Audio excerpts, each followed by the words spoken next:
Olá, sejam todos bem-vindos. O Câmara Rio Entrevista hoje celebra a trajetória de Preto Zezé. Cofundador da Central Única das Favelas e presidente da CUFRJ, ele é referência quando o assunto é a potência das favelas.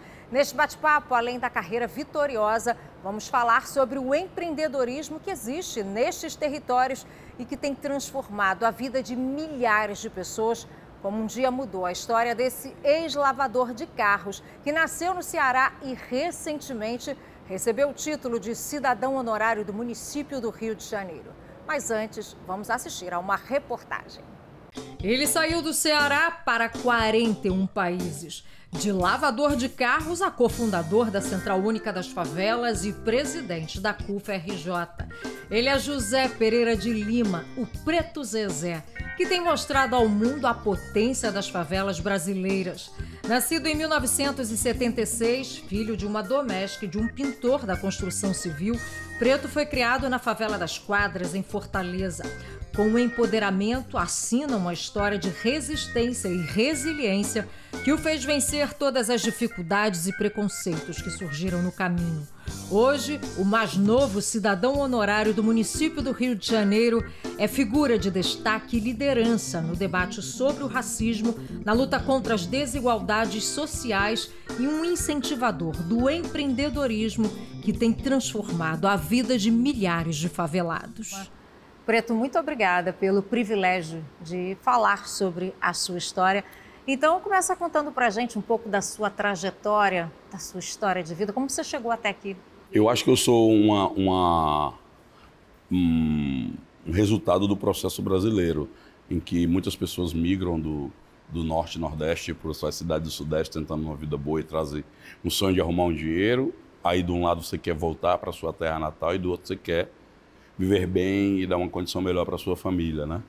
Eu lavava carro na rua, então eu era a pessoa menos indicada para ser diretor de alguma coisa, né? No máximo eu seria diretor no departamento de 171, porque eu convencia o cara a lavar o carro enquanto estava chovendo, dizendo que se passasse um óleo, a sujeira não ia arranhar a pintura do carro, e geralmente o cara acreditava nisso, e o óleo fazia criar umas bolinhas, então realmente, né, a verdade também se cria, não só a mentira, né? E convencer a pessoa, então havia um poder de convencimento muito grande, mas quando a CUFA me enxerga, o Celso me convida para a CUFA, ele fala uma coisa que muitas vezes as pessoas veem a gente falando porque a gente hoje está em muitos lugares. Mas na época ele disse, ó, tu tá vindo para um negócio em que tu vai ser o líder de uma grande organização e tu vai ser as pessoas mais importantes do país. E aí a gente começa um trabalho em Fortaleza, nas comunidades. Eu já era da cultura do hip hop também, né? O grande maioria de nós veio do hip hop, apesar da CUFA não ser uma instituição hip hopista, digamos assim.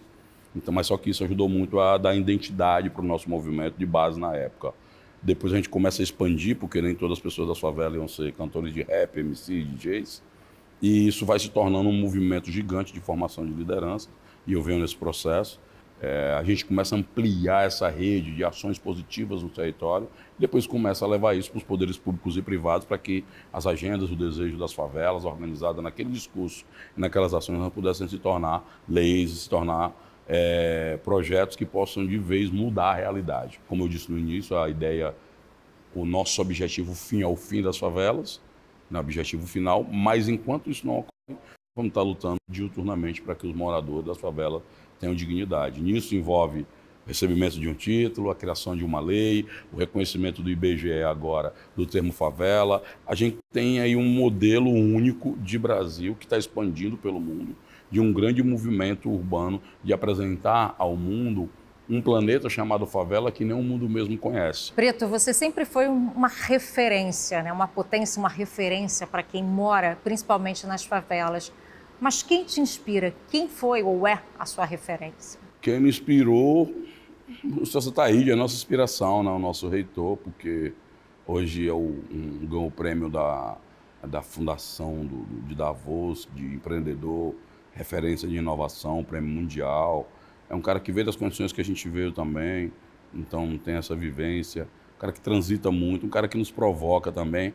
É a mistura de pedagogia com esculacho, então o tempo todo a gente está aprendendo alguma coisa com ele. E para mim eu acho que é o resultado também, porque como a gente vem de uma história invisibilizada, nós tivemos que trilhar os nossos próprios caminhos, escrever os nossos próprios livros, fazer nossos próprios filmes e forjar nossas próprias referências. Então a referência de inspiração é ele, Celso Ataíde, que eu acho que ensina muito para nós, não somente com um discurso, mas com uma conduta e com um exemplo e com as entregas que faz. Preto, tem uma frase que tem ecoado muito recentemente, que é "a favela venceu". Você mexeria em algo nessa frase? Não, eu colocaria vencendo, porque todo dia a gente está vencendo algum tipo de barreira. Né? Se você viu, eu sou do tempo, vou dar um exemplo agora que eu estava falando do tema do Enem, eu sou do tempo em que a gente não conseguia, no nosso horizonte de ambições de a longo prazo, a gente não sabia que existia nem universidade. Hoje a gente já tem uma geração de pessoas das favelas que estão nas universidades, que vão ser os primeiros médicos, primeiros advogados, primeiros assistentes sociais, primeiros advogados, primeiros filósofos. Isso não existia há um tempo atrás. Então essa geração foi para outro lugar. Então a universidade vai mudar e as favelas vão mudar, porque essas pessoas elas voltarão com conhecimento para pensar como é que pensa a cidade, incluindo as pessoas que vieram de onde elas vieram. Um atendimento médico mais voltado especificamente para as pessoas, com mais cuidado para as pessoas que vêm daquele território. Para os gestores políticos gestores públicos e agentes políticos que vão pensar a cidade de uma outra maneira. Então o sentir, o pulsar, a forma de ver esse país chamado favela, ele vai entrar por todos os lugares. Então, acho que isso é que é uma coisa importante de falar. Eu acho que quando essa frase vem, eu gosto dessa frase, inclusive, muita gente, né, pessoas discutem, mas eu gosto dessa frase, ela vem realmente quando alguém está celebrando as suas conquistas. E geralmente o favelado, ele nunca comemora sozinho, porque teve o pai, teve a mãe, teve a família, teve os amigos do bairro, os amigos da rua, as primeiras pessoas que acreditaram nele. Então é uma coletividade que vence. Então acho que a frase é boa, eu colocaria a favela vencendo, porque todo dia a gente tem alguém cruzando a barreira da invisibilidade e ocupando espaço para celebrar suas vitórias, suas conquistas. Preto, já a gente continua essa conversa, porque a gente vai rapidinho para um breve intervalo. Não saia daí, a gente volta já já.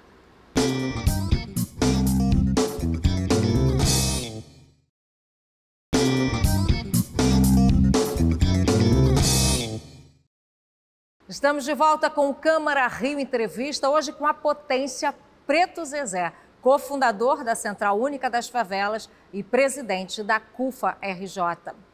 Preto, a favela sempre foi um lugar de empreendedorismo muito forte, né? O favelado sempre fez os seus corres, sempre teve o próprio negócio, mas hoje a gente observa que é algo que extravasa a favela. Como você enxerga esse movimento? Com certeza, até porque o termo empreendedorismo é um termo muito novo de agora, desse discurso da economia, mas na favela a gente já faz o nosso corre, já dá nossos pulos, então a gente empreende nesses lugares não por uma teoria de algum coach, de alguém que ensinou, mas pela própria necessidade de sobrevivência. Se existe um lugar onde as pessoas inovam e criam soluções, mais do que no Vale do Silício, são nas favelas do Brasil, até pessoas fazem isso as pessoas fazem muito isso para sobreviver. Então, a sobrevivência, ela impõe a necessidade de você estar criando soluções, de você estar inovando, de você estar criando o tempo todo. E esse potencial empreendedor tem transformado, né, a vida de muitas pessoas lá dentro. Você tem hoje uma produção de riqueza nas favelas do Brasil que chega a 222 bilhões em poder de consumo. Então, isso é o PIB do Paraguai e da Bolívia junto, ou do Uruguai sozinho, num lugar onde você tem 20 milhões de pessoas que seriam o quarto estado da federação. Então, a gente tem aí números que, apontados para soluções no Brasil, você tinha que pelo menos devolver parte dessa riqueza para esse território em forma de políticas públicas, que é o que não ocorre muitas vezes, e aí as pessoas também vivem em condições em que o empreendedor tem um negócio, mas não tem acesso ao crédito. Então você também não habita esse lugar. Então por isso que a gente também, de novo, cria a Expo Favela na Cidade das Artes, que é um lugar onde acontecem os grandes eventos do estado do Rio de Janeiro, em que a gente vai levar as pessoas que discutem e trabalham a economia para dentro desses lugares também. E, de novo, aquela revolução de localização da lembrança da favela não como lugar de tragédia, mas como lugar de potência. E pela primeira vez o plano diretor, que é um plano que norteia, né, estabelece as diretrizes para a cidade nos próximos 10 anos, ele tem um capítulo falando especialmente sobre as favelas. Como você, que é um cara raiz, cria de favela, espera ver esses territórios daqui a alguns anos? Eu acho que é uma coisa para inspirar as outras casas legislativas municipais do Brasil. Não tem mais como você ignorar. Às vezes eu chego nos estados e eu pergunto assim, mas aqui tem... o gestor público geralmente ele fala assim, aqui não tem favela. Aí eu digo assim, pois eu vou colocar no Google aqui, favelas dessa cidade. Será que aparece? Ele diz, tem, mas é porque tem outro nome. Então eu acho que quando você tem um capítulo especial sobre favelas, inclusive nós realizamos uma luta, né? Já estamos aí com 3 décadas nessa luta, em que o IBGE, inclusive, agora reconhece favelas e comunidades urbanas como uma luta que a gente participou. A gente realizou um cadastro, a gente fez um movimento chamado Favela no Mapa, levamos a ministra Simone Tebet na favela do Heliópolis, que é uma das maiores favelas de São Paulo, para, inclusive, marcar esse momento de reconhecimento institucional. Então, quando eu tenho o IBGE, quando eu tenho uma data criada, quando eu tenho um título de cidadão honorário, é um líder dessas organizações, desse território, uma organização nossa que está em 41 países, e você tem agora a Câmara Municipal colocando no seu plano diretor, que é a lei que regula toda a criação, né, a ocupação, a organização da cidade, isso é um avanço importantíssimo e espero que se replique. Onde eu for, eu vou dizer, a Câmara do Rio de Janeiro tem no seu plano diretor um capítulo especial para as favelas, e isso é muito importante porque o cidadão chega aqui pertencendo. As favelas, muito tempo, foram tratadas como territórios invisibilizados. Então, se você não é invisível, você não precisa de água, saneamento, linha de ônibus, creche, posto de saúde. Então, quando você tem um capítulo na Constituição que rege a organização da cidade, específico para as favelas, é sinal que nós não estamos só no mapa, nós estamos na lei também. Agora me conta uma coisa, como é que está o coração do Preto Zezé com essa homenagem recebida na Câmara Municipal do Rio de Janeiro? Sempre que eu chego nesse lugar, eu faço a seguinte reflexão. A gente recebe vários prêmios, né?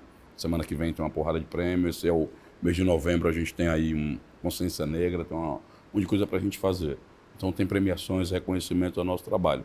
Sempre que eu chego, a gente tem sempre aquela memória de tudo que a gente passou, né? Das privações, do sofrimento, das perdas, da derrota, dos tombos, e a gente conseguiu chegar num lugar. Eu agora há um tempo atrás, eu estou exercitando uma outra reflexão.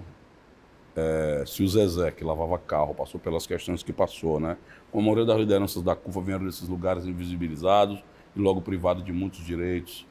Se o país fosse um Brasil justo, talvez o Zezé não estivesse somente recebendo o prêmio na Câmara, né? O título. Ele poderia ser prefeito da cidade, ele poderia ser o arquiteto principal, poderia ser o diretor da grande empresa, poderia ser o presidente da Câmara, o presidente do Congresso. Porque se nós passamos tudo isso, chegamos até aqui, imagina se o país fosse um país de oportunidades e justo. Quantos pretos Zezé não teríamos empalhado pelo Brasil? Então, dar oportunidades e produzir essa reflexão é também apontar para um lugar em que a gente não perda e não prive e literalmente não elimine e nem invisibilize as potências que o Brasil tem. E as potências estão vindo das favelas. E Preto, após todos esses avanços, né, que nós falamos aqui, que você mostrou sobre favela, qual é a mensagem que você deixa? Qual é a favela que você quer encontrar daqui a 10 anos? Primeiro é de gratidão a todos os parlamentares aqui, os vereadores e as vereadoras que votaram, né, no reconhecimento desse título, ao presidente, na pessoa do presidente Caiado. A segunda é toda essa geração de militantes, de pessoas que trabalham na CUFA. Esse prêmio não é do Preto Zezé, é o resultado de um trabalho coletivo, só a cara que mais aparece. E fico muito feliz de poder estar sendo reconhecido no Rio de Janeiro. A CUFA começou aqui, então eu sou um aluno de universidade, que eu estava lá em Fortaleza estudando, e hoje eu cheguei para ser o reitor da universidade, né? Porque o fundador é o Sousa Taide. Então é muito legal o processo de você ser formado, construído, forjado. Eu lavava carro na rua, então poderia ser qualquer uma pessoa dessa que está aí na rua hoje lavando um carro. Então hoje eu estou na direção de instituição que tem base em 41 países. Então acho que a maior, digamos assim, o maior presente que eu recebo é de poder ser o próprio resultado da soma das diferenças, das potências de toda uma geração que vem das favelas do Brasil. Muito orgulhoso e muito honrado por esse título. Preto, gratidão por esse bate-papo, por nos permitir contar um pouquinho da sua história. O Câmara Rio Entrevista de hoje fica por aqui. Muito obrigada pela companhia e até a próxima. Tchau, tchau.